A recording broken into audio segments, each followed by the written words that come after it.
போயா போயா, எல்லாம் ஒரு ஜோசியலா? உன்னை நம்ம ஜோசியம் பார்க்க வர சொன்ன பாத்தியா? என் புத்தியை எதால அடிச்சுக்கிறதுன்னு தெரியல. உங்க தொழிலுக்கு துரோகம் பண்றீங்களே, நீங்க நல்லா இருப்பீங்களா? நீங்க சொன்ன பொய்யால என் அக்கா எவ்வளவு மன உளைச்சல்ல இருக்கான்னு தெரியுமா? என் அம்மாவும் மனசளவுல வேதனையை அனுபவிச்சுட்டு இருக்காங்க. யாருக்காவது ஏதாவது ஆயிருந்தா என்ன பண்றது? என்ன மன்னிச்சிருங்கம்மா, நான் செய்தது தப்பு தான்.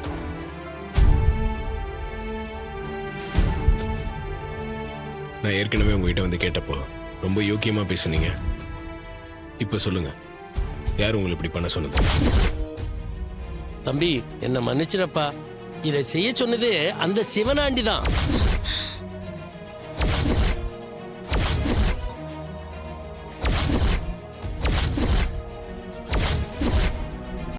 இன்றே டவுன்லோட் செய்து உங்கள் ஃபேவரட் ஷோக்களை என்ஜாய் பண்ணுங்க.